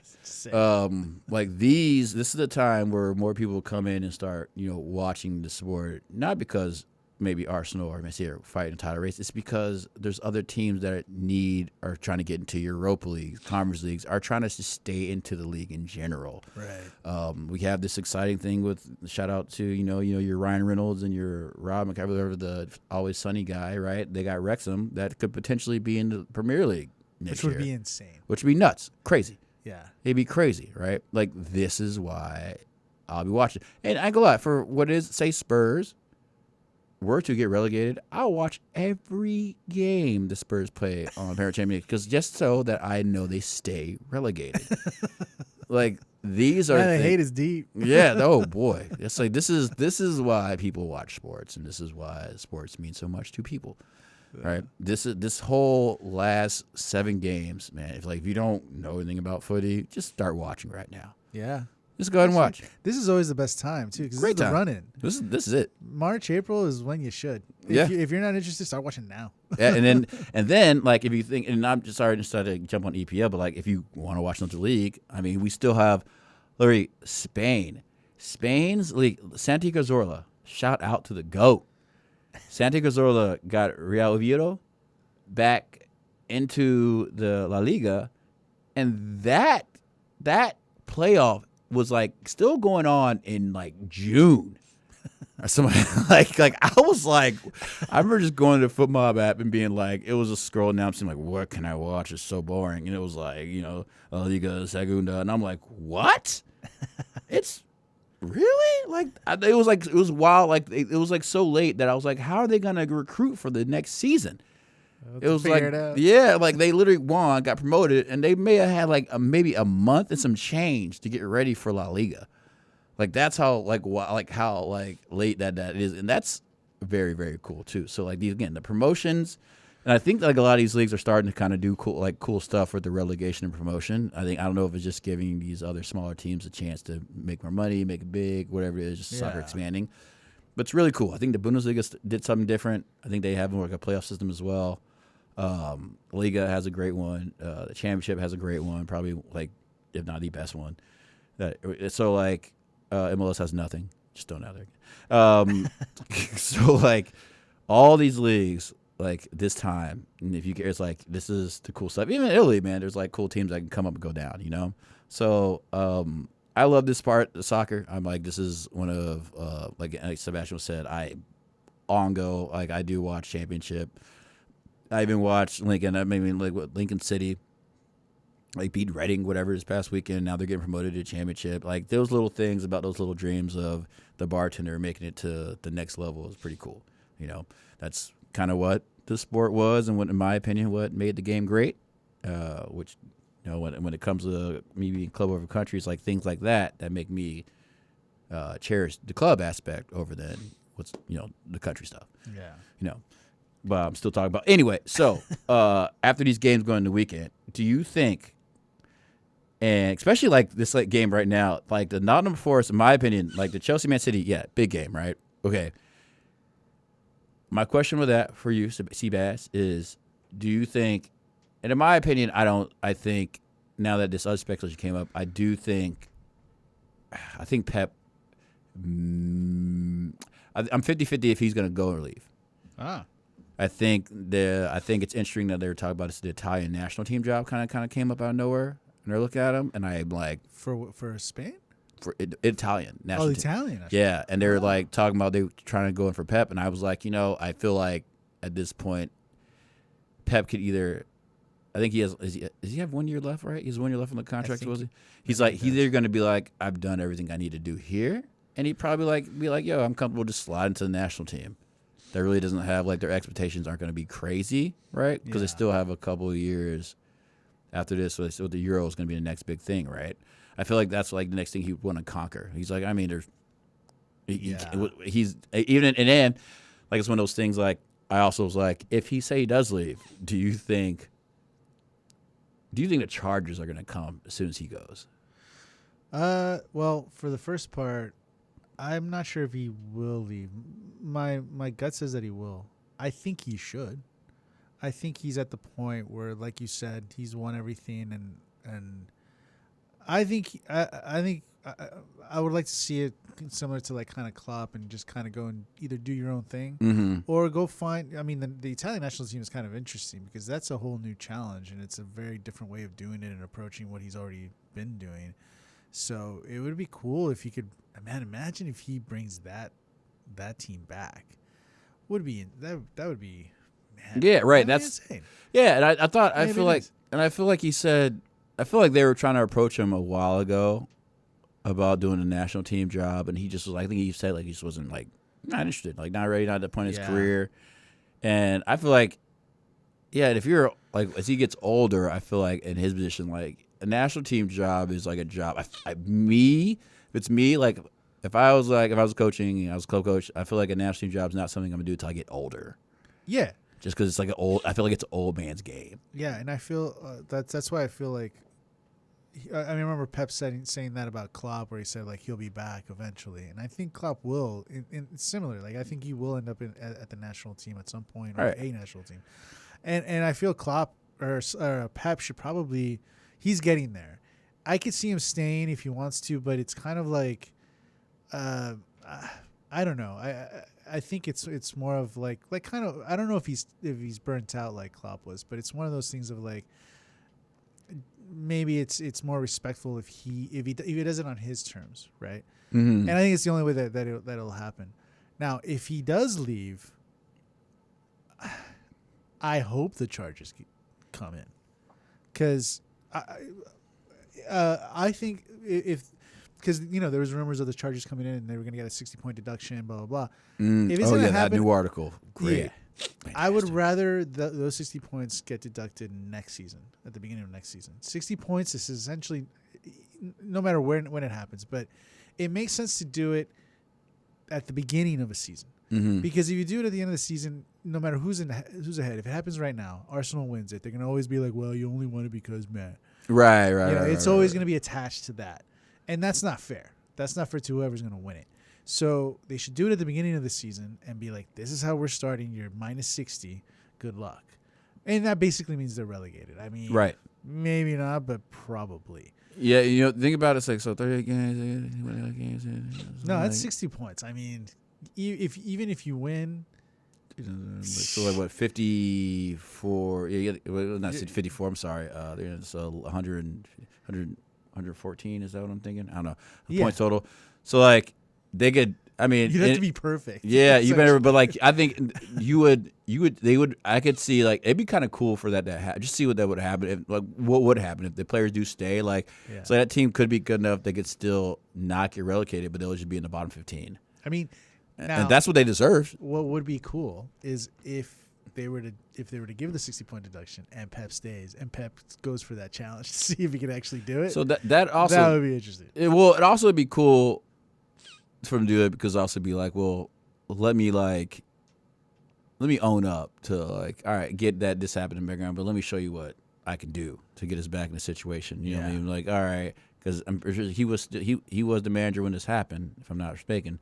So like, the least I could do if we get 60-point deduction is stay here to make sure we don't get relegated. That'd be cool. I respect that. Yeah. I respect that totally. Now, I do think again he could easily slide. I think he'll be happy either way. He could stay because again he's one of those things you can see him in interviews now, which also kind of I feel like it seems like he may be leaving just because he's like more relaxed. But he's got that thing where he's like, if he loses a Champions League match, I want it already. Yeah. I want this already. You know what I'm saying? Like, everyone, wow, not a big deal. Like, shaking hands. He's not scratching his head. Head looks good. And that's the thing, though, is that, like, well-oiled. Once you get to that point as a coach, do you want to have that response to that? Like, I didn't win the league. Oh, well. Like, I don't think you want to be it would be like you're not hungry anymore. And that's understandable. Yeah. Well, then that is one of those things like, so, like, you have that asterisk again, right? If he says, like, I'm not hungry enough, it's like, well, you cheated, right? if they come out and say that. But then it's like, okay, but you said I lost it. All right, cool. I'm going to go to Serie A. I'm going to be the national team coach. Because, like, again, the national team thing is, like, I guess to be the next thing to knock off on his, like, coaching journey. Yeah. Which, again, I think that'd be really cool. I kind of would like to see him as a national coach. And, again, like, when I get older, it's like, if you're over being hands-on as much as you are at a club, you got to be there every day, and then, like, your national team coach, you see your players every couple months.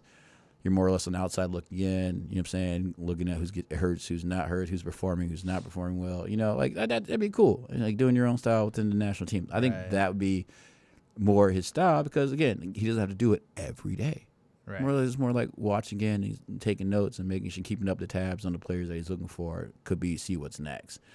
Now, on the opposite side, I like looking at this. I love the Nottingham Forest and the Sunderland Tottenham, and the Crystal Palace Newcastle. Nottingham Forest is playing who? Oh, Aston Villa. Yeah, we're looking at tops and bottoms, kid show, talking about like who's playing who. Right. You know what I'm saying? So for like what I just said, for like the Nottingham Forest Aston Villa game, right?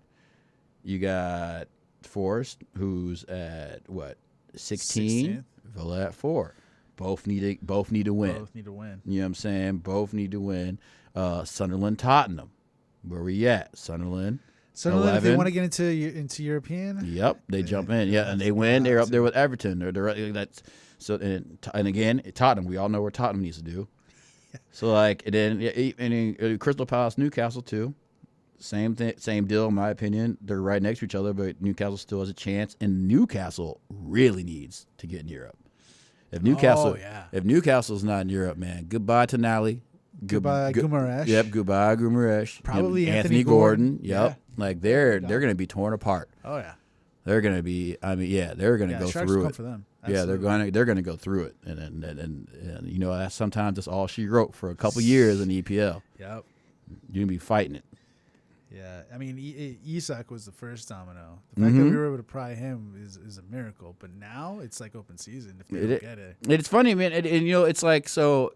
On the Newcastle point, we're just talking about like I remember like they were talking about when Newcastle got the money when they was like ready to get bring in the reinforcements, and they were talking about the importance. They're like, you know, like, do we get rid of Eddie Howe or do we keep Eddie Howe? Because like they're like respectfully, he got him to that point to where I think Eddie Howe got him to the point where they were going to be in Champions League, whatever, you know. And they were like, well, now they got his money and they're in Champions League. There's like, you know, do they stay loyal to Eddie or they actually bring in another manager with the European experience? They didn't do that.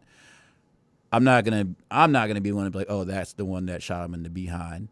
I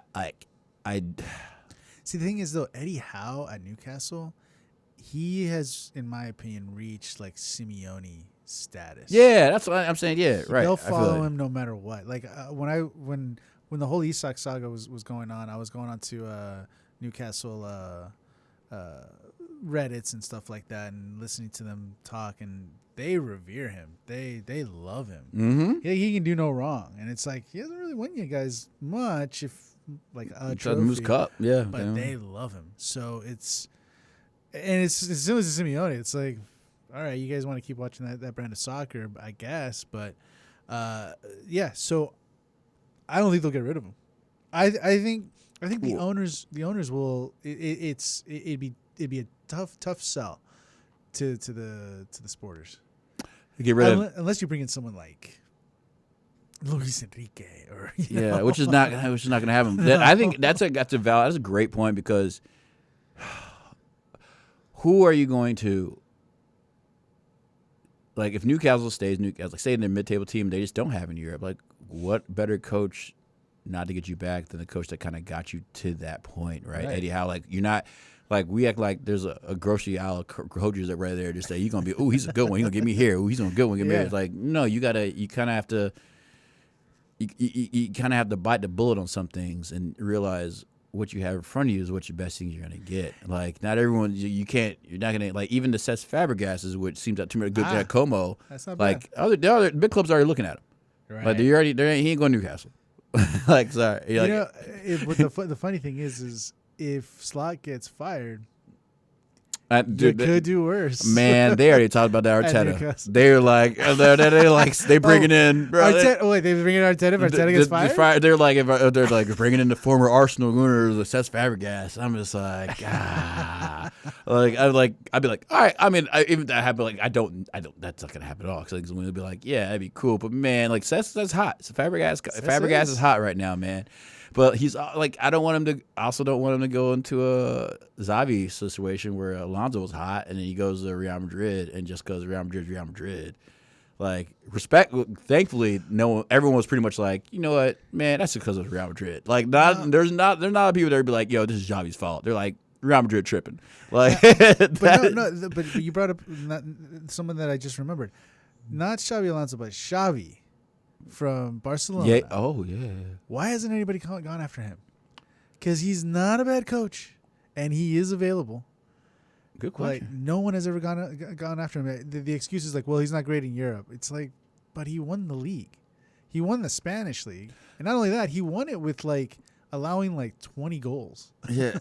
It's. I wonder if there's a stain on if you're. Let's say like, if you're Like they're like, oh, Xavi coached at Barcelona. I wonder if there's a thing that's like, well, he coached at Barcelona, which is like a league that's given to him, and if he hasn't, and if he didn't do anything crazy outside of that, they're like, well, he's not going to be the same coach as EPL. I feel like that could be a thing. I don't know if he would take the Newcastle job after Howe, but yeah.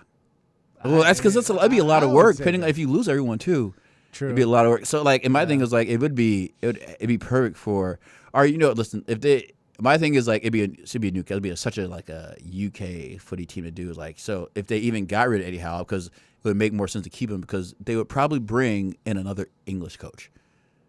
Like in my opinion, especially if they're not in Europe, it would be either what everyone's kind of people going to do. It'd be a player manager, but maybe like an Alan Shearer, someone that played for them before or something. But it would like. Or be like another. It'd be like another UK. It'd be like a Sean Dyche or something. It'd be like something like that. No, they'll get Glazer. They'll get Glazer from Crystal Palace. I can see that. Man, but if Crystal Palace finishes higher than Newcastle, like would he? And Crystal Palace probably having. Well, okay, it could be one of those things where he leaves and brings players with him, right? Yeah. But that's actually interesting, man. Because he's leaving, but like, man, they're not. That's a. Okay, so I guess let me stop stuttering because I'm thinking Crystal Palace, they're probably going to lose Wharton, right? They're probably going to lose. I mean, wait, did Glazer already say he was leaving? He said he made that announcement a long time ago. That's so like right. that, in my opinion, in my opinion, if that is the case, let's turn back. So like that team will probably be like people are coming from Mateta already. My man, so I just said the center midfielder that Adam Wharton dude, he's kind of getting a lot of hits with like that Elliot Anderson guy. He'll probably end up at Man City. Yeah, so like then the Elliot Anderson from before. So like I think about those teams, like depending on what happens with those, like those players will be gone. So it's like, it's one of those things you say to all guys like, yo, Wharton could definitely play for Newcastle, especially if Tonali leaves, and like. You know what I'm saying? And he goes over there. Granted, if he doesn't get picked up by Man United or Man City, because all those guys, because right now all those Champions League teams are looking at Elliot Anderson and Adam Wharton. All those English midfielders are getting poached. Right. Sorry, like they're gone, and they're all over. Thank Declan Rice, but they're all over 100 million. Oh yeah, they're all over 100 million euros. That was, I mean, we were talking about the last episode. I was like, how City already claiming they got Elliot Anderson for 120 million euros after they just spent all that. I was like, that nah, my God, that don't make any sense. So, and then we still got, supposedly, potentially Enzo Fernandez could be leaving. So, we'll see. Oh, yeah, he wants to go to Madrid. Yeah, and he just supposedly made a U-turn today. It's going to be a very interesting, in my opinion, depending on what happens. I think, like, the summer, it could be potentially semi-boring for Arsenal, depending on what happens in the league. But, like, for everything else right now, it could be, whatever happens at the end of this season could be crazy. Yeah. It could be a crazy summer. Yeah, because, I mean, the thing is that you can predict stuff on paper, but it never works that way, or rarely does. Because, I mean, you could seeing Spurs get relegated would be insane. Like, that, I don't know if they've ever been relegated. I mean, I don't think they've been relegated since the Premier League started. Yeah, I think there's things like, no, they haven't. But I think, like, I'm here for it because I'm just, like, I'm intrigued. Like, yeah, I want to see this big old NFL stadium. I want to see who stays. De Zerbi already said if they get relegated or whatever, he's still going to be there, which means he probably got a boat ton of money. Oh, yeah. I'm interested. I don't want to get into the thing because like a lot of the Spurs fans are not that happy because he was at Marseille and he supported Mason Greenwood, which that's a totally different topic in my opinion because he's been it's the UK trial system needs to take a look in the mirror and figure that out. But he's actually playing very well for Marseille. But like it's just like one of those things. So like it's gonna be very interesting to see. And he doesn't like Deserby doesn't seem like he doesn't like talk. He doesn't like authority. It seems like so. Yeah. If the Spurs aren't doing well, even if they get relegated, and even in the next season, because I don't know who they're gonna buy or who wants to go to them, because they've literally lost about 4 or 5 transfers that were like, oh, interested, and they all went to other clubs. It's going to be interesting how long he stays, and they paid him. He's getting paid. Oh yeah. He's not a cheap manager. Well, just to make it a little bit more spicy, West Ham and Wolves play tomorrow. Yeah. Oh yeah. I was West gonna say, Ham wins that, they're already in relegation. Spurs. Yeah. So they start the weekend already in the hole. I did see that game Friday. Friday's a spicy game, and that's a spicy match there in the afternoon. Hey, West Ham needs to win that game to get out. Mm-hmm. Ooh, yeah. I know. This is gonna be interesting. Yeah, the fun times are here. Yo, I'm telling That's what you, we've been waiting for. fun times are here. We'll definitely be looking forward to the riffraff and any of the wild outcomes that happen towards the end of the season. It is 9:56. We are getting close to the end here. We will be letting you know BPF will be out there for the Chicago Fire home game. It will be tailgating. We'll be out there in full force. Yeah. All 5 games going to be at Mars. You guys make sure you follow. It is Bravo at beer. Right? .com. .com. All right. Yeah, make sure so y'all you jump know. on that. Support us. Support the homies. Support Instagram. Support the 3160 firm. Yeah, man, it's been fun. Just me and Sebastian talking it up, shooting the old banter. We are gonna have more announcements soon. Get well, Adrian. Anyone that comes out to the games too, they see a BPF banner, flag, whatever, taps on the shoulder, ask about us. If you want to join, feel free. We want to make it a big community, biggest community as possible. And then we show games at Mars. If y'all are interested, come on by. We would love to have anyone and everybody. We're actually showing Copa Libertadores right now. That's right. Right now. All right, y'all. Seabass, you got anything you want to say? No, just we also have that game that I think we're gonna show on Sunday. Oh yeah. Chelsea, Man City. Oh yeah, you already know. Chelsea, Yeah, Man City will be on. That will be on. The doors open at 10. We'll be on. The game will be on. I will be praying that Chelsea does some good. You know. Yeah. So that'll be great. It's gonna be a good weekend. It's gonna be a good one overall. Good footy. Good hangs. Yeah. Always good around to see good people. Thanks for listening, y'all. We'll see y'all in 2 weeks. Yeah. Probably have a guest on next show. Probably talk about more World Cup stuff as close as it approaches, more Champions League action. Then any other fun announcements of BPF or Baba. All right, y'all. Y'all have a great night. Stay safe. Take care. Hopefully spring is there for y'all. It's kind of struggling in Chicago, but, it's coming. Yeah. Have a great day, y'all. Bye.